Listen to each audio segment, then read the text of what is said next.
What's up guys, it's Adam FPL and welcome back to another video here on my channel.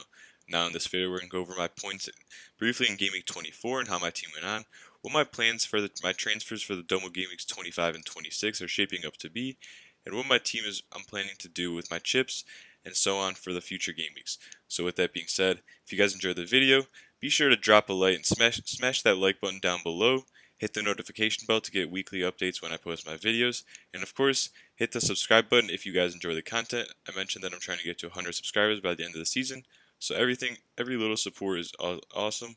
But with that being said, let's get into my points for Game Week 24. So, as you guys may know, this was a mini kind of double game week with two teams doubling here. We had these four teams doubling: Burnley, Fulham, Everton, and City. And I had a pretty solid week, you could say. So over 100 points for the second time this season, which is pretty cool. Got a game week rank inside of 1 million, which is always solid. Actually, a quite good score at 277,000 for the game week. As you can see, average was 61, and I got over 100, so way above the average. A nice solid green arrow from about 247k to 167k. So I'm inside that top 200k now. Hopefully I can keep pushing on and hopefully get some more green arrows to get into that top 100k eventually. And yeah, as you guys can see, I made 2 free transfers, getting in Pope and Watkins. Sort of worked out, but ironically Martinez outscored Pope, and Watkins only got a blank, but this was more of a long-term move, and I wanted to attack the double Burnley defense, and I ended up getting 27 points out of those two. So if we go through that here, we have Pope, who got a clean sheet against Crystal Palace and got 8 points, and then conceded against Fulham. Pretty nice, I guess. He's quite expensive, but I attacked him for the double game week 24. He's got West Brom, and then he's got some tough fixtures after that, but really happy with him. We go to Stones and Cancelo, who are the City defenders. So Cancelo got a clean sheet against Spurs, and then a 2-pointer against Everton. Surprisingly, they conceded a goal when they haven't in so long. But happy with an 8-pointer there. And Stones with 6 points, got the clean sheet the first game, didn't play the second game. And Lowton was probably one of the heroes of the season. As you can see, played 2 games here, had the standard 2-pointer in the second game, but in the Crystal Palace game, my oh my, scored a beauty of a goal, getting 6 points, 3 bonus, and the clean sheet with a haul of 15 points. And I'm really happy as, ironically, Lowton hasn't scored in 8 seasons. And I think I saw a stat on Twitter that his XG was about 0.8 in about 8 years. And that's basically means that he doesn't score ever. And ironically, he gets his goal in the double game week. That's the magic of the double game week. So really happy there. Really awesome pickup. We have Salah and Fernandes who keep ticking along respectively. Salah's got some really nice fixtures coming up. Hard to get rid for anyone, but we'll get to that later. We then have Fernandes with 9 points. West Brom tied Manchester United, surprisingly, and Fernandes had a really nice goal to save them. Grealish, another blank. It's kind of interesting with Grealish. He's kind of tailed off recently. Teams have been doubling up on him and centering their game plan around him, and he has been less threatening in terms of the goal threat. I've looked at the underlying statistics, and his goal threat has significantly dropped off, with Watkins being the benefit of this, and Watkins looking like the better Villa player. But it's kind of hard to drop him, as I've said with other players. They've got 3 games at hand here, which means that one will likely go into Game Week 29, and one will go into 26. So really hard to drop a double Game Week and blank Game Week player, even if he's off form for the past few games. We have Gundogan as the captain. What a pick this was as well. Another captaincy success, which has kind of been the stalemate or standard of my season so far, and hopefully I can keep that going. But Gundogan with a massive 19 points in the first game, scoring 2 goals, getting 3 bonus, and then in the Everton game he missed out because he got injured. But 19 points from your captain in one game is just huge. And of course in FPL we always want to say that we want to get as many points as possible, so I can't say I wasn't disappointed that he missed out on the second game. Granted that 38 points is huge, but I definitely would have liked to see more, and just imagine how much more damage he could have done if he played the Everton game. Then I have Son with 2 points. Now, I wasn't expecting much, and I did bench him, but he ended up coming on. But I made the right call in the end, benching him. City kind of stifled him. He looked like he was playing wingback for most of the game, actually. He wasn't really threatening at all. But he's got really nice fixtures coming up. He's got a double gaming, possibly in 26, of Burnley and Fulham, or Southampton, or Villa. So this looks really promising, and another hard player to get rid. Just about getting rid. We then have Watkins and Bamford with 2 blanks, and Martinez hurt me again. Outscored Pope with a single game, and to be honest, Aston Villa should not have kept a clean sheet there, but Martinez stood on his head, and he's been the FPL legend this season. I think he made 9 saves? Yeah, 9 saves. Pretty crazy, but that's just how he is. That's why he's so highly owned. So if we go to my team for Game Week 24, currently it looks okay. I'm not the happiest with it, but I'm not too mad about it. We have two double game week players. We have two leads. We have Bamford and Dallas. Currently, Bamford is the captain. I'm likely going to captain a double game week player no matter what. But yeah, so let's go through the team. So you have double Burnley defense. We have against West Brom. To be honest, the Diagane guy or whatever from West Brom is kind of looking dangerous, and I wouldn't be surprised if Burnley kind of conceded here against West Brom. But I'm going to roll the dice here and play double Burnley defense and really hope they can get a clean sheet. We then have Stones against Arsenal. Currently only one City defender starting. I'll explain that when I get to the bench. Against Arsenal, I think Stones comes in after he gets rested last game. Yeah, he got rested in the Everton game. I think he comes in with DS, and I hopefully think they can keep a clean sheet here. I don't think Arsenal have been doing too well lately. Then I have Dallas, double game week player, who plays Wolves and Southampton. I don't think they'll get clean sheets in these games, but you kind of get Dallas like he's a little Lundstrom. You get him for the attacking returns, and if he plays in that midfield role, 180 minutes of him playing center mid, I'll take that all day. So happy to have him there. Then the same midfield that's been untouched for kind of weeks, we have Grealish against Leicester. I'm not too happy about this, and I could bench him for Cancelo. That's one of the benching headaches I have. But I think that Leicester kind of the team in the hottest form in the Prem right now, other than City. So I think that this will be a tough matchup for him. Salah and Fernandes. Fernandes is a great matchup against Newcastle at home. Newcastle without Wilson and Newcastle just being Newcastle. So I think Fernandes is a great player to have. He's got a nice fixture here. Pretty nice double game week according to Ben Krellen if they do get it when the fixtures are announced. And yeah, so good from him. And Salah, I actually really fancy him this Everton game. He's got Everton at home at Anfield. Everton have been really poor defensively. Actually, they do concede a lot of chances. They have Pickford and net, who always has that one blunder in him. And I think that Salah can do well here. And it's going to be hard to get rid of him as he's been ticking along. People are saying he's been off form and all that, but he kind of had this dry patch here, but he's kind of ticking along even when Liverpool are not on great form. But yeah, that's Salah. We have Gundogan against Arsenal. Hopefully he's fit. Not the best matchup, I reckon, but I think that with everyone in the City lineup kind of being healthy again, I think that he doesn't have to play every game. And with Champions League, and Pep will like to prioritize that, as he hasn't won that yet with City. So I think that Gundogan may not play every game. We then have Son against West Ham. I'm going to play Son against West Ham.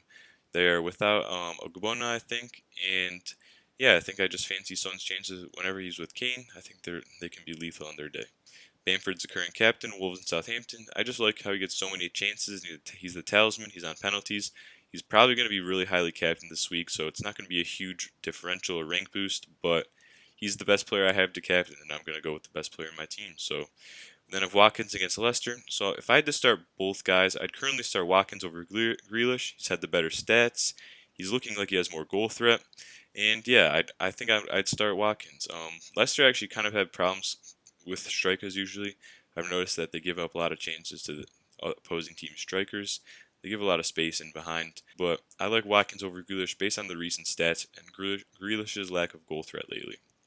On the bench, I'm benching Martinez again. I know this is probably the death of me, but against Leicester, who I said are in hot form, they're so clinical with all their guys around Vardy, Madison, and all that. Barnes, I think they're clinical, and I think Villa have shown recently that their defense has been cracking a little bit, and I think that they should concede in this game, but you never know with Martinez, who can stand on his head for the team any game. Cancelo here is the one player I'm considering playing, so I could play him for Grealish, for example, here, and go 4-4-2. The one thing with Cancelo is he played both games recently, 90 minutes in the double game week, and I think that he may be rested with the Champions League game coming up midweek. Pep may want to have his best team out for the Champions League, and Cancelo may be rested considering they have options like Zinchenko, Walker, and even Laporte at left back. I don't want Cancelo to come on for a little camo, assuming they're losing against Arsenal or something like that, but I think he'll either get rested or he'll play, and if he gets rested, then Grealish will come on, but this is probably one of my headaches. Let me know what you guys think in the comments below who I should start, and I'll heavily be considering your opinions. But yeah, that's the team. Justin is out right now with an ACL injury, and Antonio we don't know, and he's also got a tough fixture, so that's the bench. Now, if we go to my transfer plans for Game Week 20... Oh, it's broken. But yeah, if we go to my transfer plans for Game Week 25, as you guys can see, I have a number of options here. So I have one free transfer, 1.8 in the bank, and immediately you guys see I have some flags. These guys should be okay, and immediately you guys see Justin who could possibly be out. This could be a transfer for my bench boost for Game Week 26. We could go for a Man United defender like Wan-Bissaka. Let's add him in there, for example, or Luke Shaw, who's a cheaper option. We could go, we could go number ways. We could go Chelsea defender, who should have a double game week in 26 of United and Liverpool. We could go a number of ways here. We could even go a single game week defender. If Fulham have a double game week, we could go Hyena. Yeah, so there's a number of possible ways we could go here. But I'm not looking at getting Justin out just yet this week, is because I already have a lot of good matchups in my starting 11, and I don't want to create more of a benching headache. So this will be a transfer out next week as I prepare for the bench boost. Another option, many have been talking about Danny Ings, and the person I would get rid of for Danny Ings is Antonio. But as you guys can see, I'm a lot short from that, and I'd have to do significant transfers, either getting rid of a premium here, like I could do Danny Ings in for Antonio, and then for example, Fernandez to Rafinha. If we find Rafinha down here, yeah, so get Rafinha in. He's a Leeds player. He's got a double game week in 25, and he plays in blank game week 29, which is kind of nice. And he's been consistently returning, as you guys can see, 5, 9, 6, 5, 13. He's been looking really good. He's been forming that chemistry with Bamford. Only 6% owned, so he's a nice differential. I see a lot of people are going to maybe captain him this week. I could get him in, but that's at the expense of one of the best players in the game. And I don't want to get rid of him just yet, as he has a double game week in 26 and a nice fixture with Newcastle. As you guys can see, if I wanted to get Ings in, I could also downgrade Pope. Let's see, we get Ings in here. We get a 4.5, theoretically a double game week goalie like Areola, who Fulham will possibly double in 26 as they have a fixture to be rescheduled. That leaves me 0.3 short, so I could take out Justin and get a 4.6 defender.